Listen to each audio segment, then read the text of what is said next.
ज्ञानतिमिरान्धस्य ज्ञानाञ्जनशलाकया चक्षुरुन्मीलितं येन तस्मै श्रीगुरवे नमः।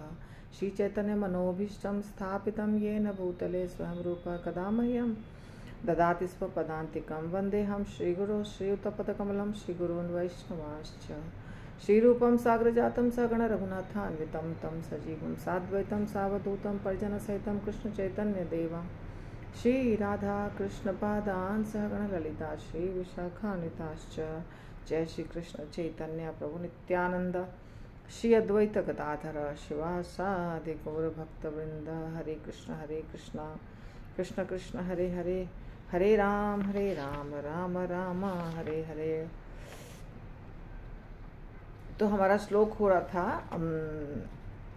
चैतन्य चरितामृत के आदि लीला का चौथे अध्याय का 201 तक हुआ है। 201 का वर्णन मैंने नहीं किया है।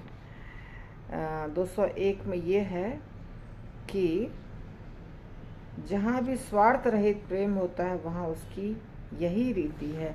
जब प्रीति का विषय प्रसन्न होता है तो प्रीति के आश्रय को प्रेम प्राप्त होता है। जब प्रेम का आनंद भगवान की सेवा में बाधक बनता है तो भक्त ऐसे आनंद से क्रुद्ध हो उठता है। बहुत सुंदर, बहुत सुंदर। आश्रय, प्रीति, विषय, ये सबको समझना है। निरुपाधि प्रेम जहाँ तहाँ ए रीति, प्रीति विषय सुखे आश्रय प्रीति। निज प्रेमानंदे कृष्ण सेवानंद बाधे से आनंदे प्रति भक्ति होय महाक्रोधे। तो स्वार्थ रहित प्रेम, गोपियों का प्रेम था स्वार्थ रहित, उसमें कोई स्वार्थ नहीं था। उसका क्या रिवाज है, क्या तरीका है कि जब प्रीति का विषय प्रसन्न होता है तो प्रीति को आश्रय को प्रेम प्राप्त होता है। विषय यानी कि भगवान कृष्ण, जब भगवान कृष्ण प्रसन्न होते हैं तो आश्रय यानी गोपियाँ, तो गोपियाँ अपने आप प्रसन्न हो जाती हैं। और जब प्रेम का आनंद भगवान की सेवा में बाधक बनता है तो भक्त को अच्छा नहीं लगता है, उसको क्रोध आता है। प्रेम का आनंद भगवान की सेवा में बाधक बनता है, यानी कि भगवान की सेवा में कुछ भी बाधा नहीं होनी चाहिए। हमें खुशी मिल रही है, वो भी बाधा अगर बन गया तो वो भी ठीक नहीं है। हमें आनंद प्राप्त हो रहा है, हम आनंद को एंजॉय करने लग गए और कृष्ण की सेवा को भूल गए या सेवा में कमी हो गई तो वो पसंद नहीं है, वो भी ठीक नहीं है। जैसा कि पहले कहा जा चुका है, गोपियाँ प्रेम आश्रय हैं, कृष्ण प्रेम के विषय हैं। श्रील प्रभुपाद का परपोट है, प्रभुपाद की जय। प्रेमाश्रय का आनंद विषय के प्रेमाश्रय का आनंद यानी गोपियों का आनंद, ठीक है, विषय के प्रेम को पालता है। विषय का प्रेम यानी कृष्ण का प्रेम को पालता है। गोपियों को आत्म सुख की कोई इच्छा नहीं थी। उनकी सुख की अनुभूति अप्रत्यक्ष थी क्योंकि यह कृष्ण के सुख पर आश्रित थी। उन्होंने चाहा नहीं था कि हमें सुख मिले, परंतु उनको सुख प्राप्त हो गया क्योंकि, और उनको सुख कैसे प्राप्त हुआ, कृष्ण को सुख प्राप्त हुआ इसीलिए उनको सुख प्राप्त हुआ। यानी गोपियों का सुख कृष्ण के ऊपर आश्रित है। ठीक, ईश्वर का हेतु की प्रेम ऐसा ही होता है। ऐसा शुद्ध प्रेम तभी संभव है जब प्रेम विषय का सुख प्रेम आश्रय का सुख हो। शुद्ध प्रेम, शुद्ध कृष्ण प्रेम, जब प्रेम विषय का सुख प्रेम आश्रय का सुख, यानी कृष्ण का सुख हमारा सुख होना चाहिए। जब कृष्ण का सुख हमारा सुख होगा तभी उसको कहते हैं शुद्ध प्रेम, यानी शुद्ध भक्ति, शुद्ध प्रेम। ऐसा शुद्ध प्रेम तभी आश्रय बनता है जब प्रेमी उस सेवा सुख को अस्वीकार करता है जो बाधक बनता है। ऐसा शुद्ध प्रेम तभी आदर्श बनता है। आदर्श यानी कि जिसका प्रमाण आप दे सकते हैं किसी को, स्टैंडर्ड।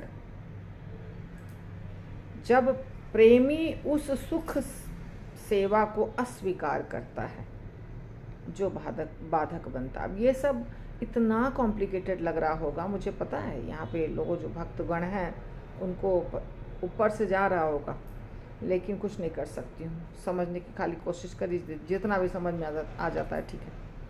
तो जब हमको मान लीजिए आनंद मिल रहा है, भगवान को हम, गोपियाँ भगवान को प्रेम कर रही हैं और भगवान को देख करके उनको आनंद प्राप्त हो रहा है, परंतु इस आनंद को भी अस्वीकार करना है, क्योंकि ये आनंद कृष्ण प्रेम में, कृष्ण सेवा में बाधा अगर बन जाती है तो इसको अस्वीकार करना है। उसको कहते हैं शुद्ध प्रेम।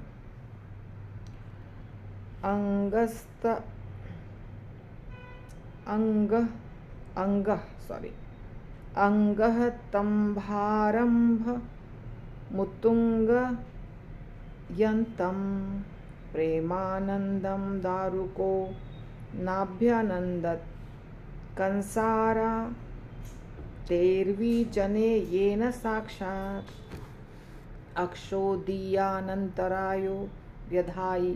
देखिए मैंने सिर्फ पढ़ा है, राग में नहीं पढ़ा। राग के लिए मुझे सोचना पड़ता है कौन सा राग लूँ। अंगः तंभारंभ मुतुंगयन्तं प्रेमानंदम दारुको नाभ्यनंदत कंसारातेर विजने येन साक्षात् अक्षोदीयान नंतरो या नंतरायो व्यधाई। ये श्रीमद् भागवतम भक्ति रसामृत सिंधु का है। श्री दारुक को अपनी प्रेम की सुखानुभूति नहीं हुई, क्योंकि उसके अंग स्तंभित हो गए, जिसके कारण भगवान कृष्ण पर उसका पंखा झलना रुक गया। बहुत अच्छा, वेरी वेरी। अभी देखिए ये उदाहरण से समझा रहे हैं कृष्णदास कविराज गोस्वामी। इस उदाहरण से समझ में आ जाएगा।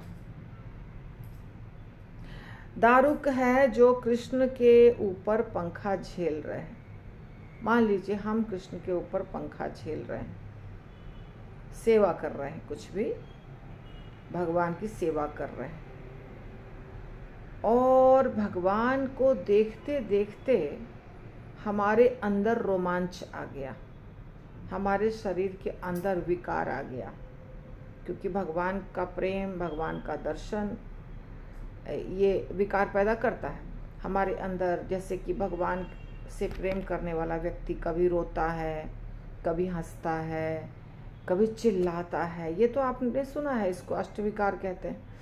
तो ये अष्टविकार में से कोई भी विकार पैदा हो गया। अब विकार पैदा होने का परिणाम क्या हुआ कि दारुक पंखा झेल रहे हैं और कृष्ण को देख रहे हैं, और कृष्ण को देखते देखते, पंखा झेलते झेलते उनका पूरा अंग स्तंभित हो गया, यानी ऐसी मूर्ति बन गए वो। तो जब कोई मूर्ति बन जाएगा तो पंखा कैसे झेलाएगा बताइए? पंखा झेलना बंद हो गया। जब पंखा झेलना बंद हो गया मतलब कृष्ण की सेवा बंद हो गई। ये फिर भक्त को नहीं पसंद है, भक्त को फिर क्रोध आता है, अरे ऐसे कैसे हो गया। यानी कि भगवान को देखकर हमारे अंदर जो विकार पैदा हुआ वो हमारे सेवा को रोक दिया। सेवा नहीं रुकनी चाहिए, इसलिए भक्त को क्रोध आता है, अपने ऊपर ही क्रोध आता है। क्यों ऐसा हुआ? यही चीज समझा रहे कृष्णदास कविराज गोस्वामी। ये शुद्ध भक्त के लक्षण है।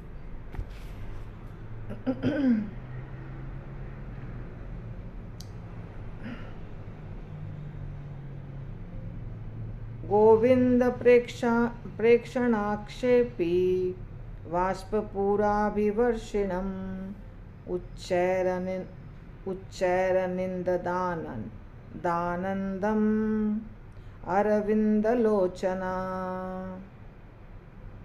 कमल नेत्री राधा रानी, ये भी भक्ति रसामृत सिंधु का है।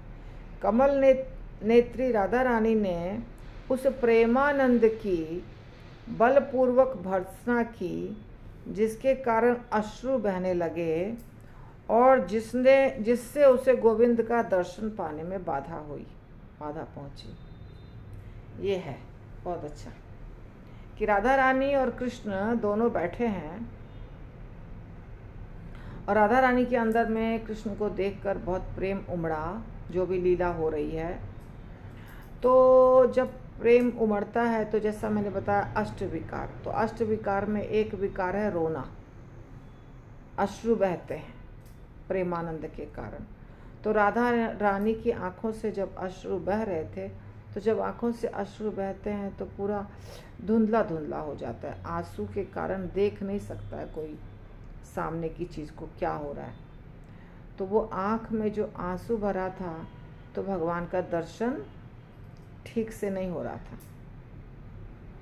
तो फिर राधा रानी को ये बिल्कुल नहीं अच्छा लगा, अरे ये आंसू मुझे कृष्ण का दर्शन नहीं करने दे रही है, इसका मतलब ये आंसू गलत है। आंसू की भर्त्सना की, बलपूर्वक भर्त्सना, ऐसा प्रेम किस बात का जो हमें कृष्ण का दर्शन करने में रोके। ऐसा ये है शुद्ध प्रेम, इसको कहते हैं शुद्ध प्रेम। शुद्ध प्रेम में भगवान की कोई सेवा अगर रुक जाती है तो वैसा आनंद भी नहीं चलेगा। आर शुद्ध भक्त कृष्ण प्रेम सेवा बीने, स्वसुखार्थ सालोक्यादि ना करे ग्रहणे। यही नहीं, शुद्ध भक्त 5 प्रकार की मुक्ति के माध्यम से अपने सुख की कामना करने के लिए कृष्ण की प्रेमा भक्ति कभी नहीं छोड़ते। जैसे मुक्तियां होती है अलग अलग प्रकार की, 5 प्रकार की मुक्तियां हैं। उस मुक्ति में अवश्य हम अगर मुक्ति चाहते हैं, इसका मतलब हम कुछ चाह रहे हैं। मुक्ति भी एक चीज़ है जो हम चाह रहे हैं, क्योंकि यहाँ कष्ट हो रहा है तो मुक्ति प्राप्त कर लेंगे तो कष्ट समाप्त हो जाएगा, आनंद ही आनंद। तो हमको मुक्ति चाहिए। तो शुद्ध भक्त कहते हैं हमको मुक्ति भी नहीं चाहिए, वो भी नहीं चाहिए, सिर्फ प्रेमा भक्ति करनी है, हमको कुछ भी नहीं चाहिए। अगर एक इच्छा हो गई कि ये मुक्ति नाम की चीज़ है जो चाहिए, तो फिर मतलब इच्छाओं के लिस्ट में एक तो आ गया जो हमको अपने लिए चाहिए, इसीलिए वो भी नहीं चाहिए, क्योंकि उसमें भी मेरा अपना कुछ सुख है, कुछ स्वार्थ है। मेरा स्वार्थ है कि मुझे भौतिक जगत में नहीं रहना, हमको आध्यात्मिक जगत में रहना है, क्योंकि वहाँ आनंद है। मुझे ब्रह्म ज्योति में जाना है क्योंकि आनंद है, मुझे वैकुंठ में जाना है क्योंकि आनंद है, मुझे गोलोक धाम जाना है क्योंकि वहाँ आनंद है। यानी कि मैं अपने आनंद का सोच रही हूँ। तो शुद्ध भक्त तो अपने आनंद का भी नहीं सोचते हैं, इसलिए उन्हें कोई भी मुक्ति नहीं चाहिए। ये मैं हमेशा लेक्चर में आप लोग को बताती थी, अभी आप देख लीजिए, यहाँ साक्षात प्रमाण है। क्योंकि मैं हमेशा बताती थी कि नहीं, शुद्ध भक्त को मुक्ति भी नहीं चाहिए, तो प्रमाण हमेशा नहीं बता सकती हूँ, थोड़ी मुझे सब्जेक्ट का श्लोक याद रहता है, परंतु अभी प्रमाण आप देख लीजिए, यहाँ प्रमाण है। तो पढ़ते हैं तो जहाँ जो कुछ भी रहता है तो दिमाग में रहता है, पर प्रमाण के रूप में आपको हर समय श्लोक नहीं बताया जा सकता है, ये प्रॉब्लम हो जाता है।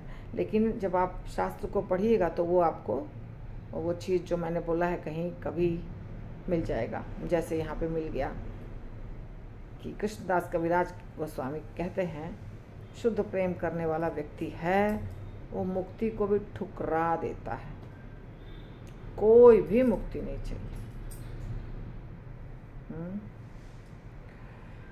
तो मद्गुण श्रुति मात्रेण मयि सर्वगुहाशये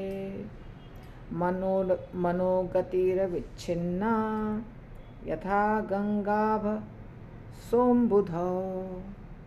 जिस प्रकार गंगा नदी का स्वर्गिक जल अबाध गति से समुद्र में बहकर जाता है, उसी प्रकार मेरे भक्तों के मन मेरा गुणगान सुनते ही सबों के हृदयों में वास करने वाले मुझ तक चले आते हैं। तो गंगा नदी का जो जल है बहुत तेजी से दौड़ते दौड़ते दौड़ते दौड़ते चला जाता है। कहाँ? बंगाल की खाड़ी में, बे ऑफ बंगाल जाके वहाँ मिल जाता है ना। तो गंगा माता का जो जल है और साथ में यमुना सरस्वती सब मिक्स हो जाती हैं, तो बहुत तेजी से भागता है, धीरे धीरे नहीं जाता है, बहुत तेजी से भागता है। उस प्रवाह में अगर कोई व्यक्ति आ जाएगा तो वो सीधे चला जाएगा, वो कहीं रुक नहीं सकता है। उसी प्रकार जो भक्त होते हैं, भक्तों का मन जो है वो चला जाता है कृष्ण के पास, क्योंकि वो कृष्ण का गुणगान सुन रहे हैं। कृष्ण का गुणगान कृष्ण के भक्त सुनते हैं। जब गुणगान सुनते हैं तो गुणगान से भगवान के गुण, अभी हम लोग भगवत गीता में कर रहे हैं 10वां अध्याय। 10वां अध्याय का नाम है भगवान के ऐश्वर्य, यानी भगवान में कितने तरह तरह के ऐश्वर्य हैं, उनका बहुत सारा गुण है, उनके अंदर क्वालिटीज़ है, उसका वर्णन हो रहा है और भगवान स्वयं कर रहे हैं। तो कहीं पे भगवान स्वयं करते हैं, कहीं भगवान के शुद्ध भक्त करते हैं भगवान का गुणगान। तो जब हम गुणगान को सुनते हैं तो उसके प्रति आकर्षित होते हैं, भगवान के प्रति आकर्षित होते हैं। किसी का भी गुणगान सुनने से उसके प्रति आकर्षण होता है, तो भगवान के प्रति आकर्षण होता है। कान से सुनते हैं, बाद में मन जो है वो भगवान के चरण कमलों में चला जाता है,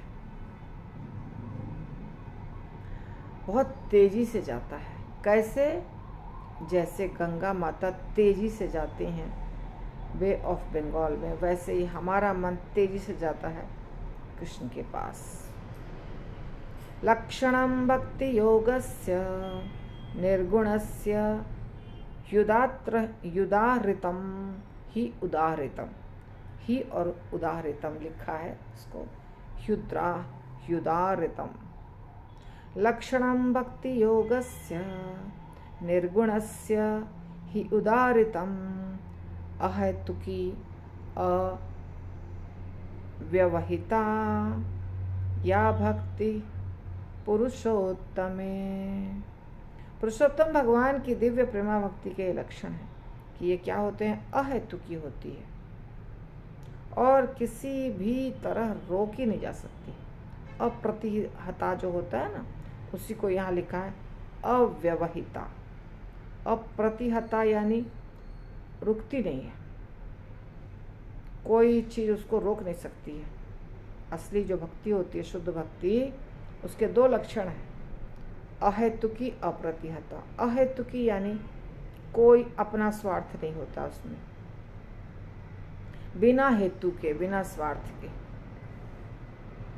और अप्रतिहता यानी उसको रोका नहीं जा सकता है, वो चलते रहती है लगातार, विदाउट एनी इंटरप्शन, किसी भी रुकावट के बिना। ये 2 लक्षण हैं। यदि कोई रुकावट आ रही है तो याद करिए, हम अगर रुकते हैं तो इसका मतलब हुआ हम शुद्ध भक्ति नहीं कर रहे हैं, क्योंकि प्रेमा भक्ति के लक्षण है ये। जब प्रेमा भक्ति होगी किसी की, तो कोई भी चीज़ बीच में बाधा बन के नहीं आ सकता है। जो आएगा उसको व्यक्ति समाप्त कर देगा, उसको क्रॉस करके चला जाएगा। ये प्रेमा भक्ति के लक्षण हैं। और जब तक हमारे अंदर प्रेमा भक्ति उत्पन्न नहीं होता है, तब तक हम रुकते रहते हैं बार बार। ये बाधा आ गई, रुक गए, वो बाधा आ गई, रुक गए, वो बाधा आई, रुक गए।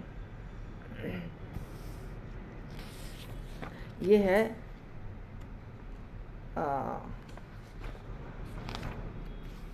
प्रेमा भक्ति के लक्षण। प्रेमा भक्ति के लक्षण का मतलब रुकावट नहीं होनी चाहिए, हमारे भक्ति में बिल्कुल भी रुकावट नहीं होनी चाहिए। ठीक है, श्रील प्रभुपाद की जय।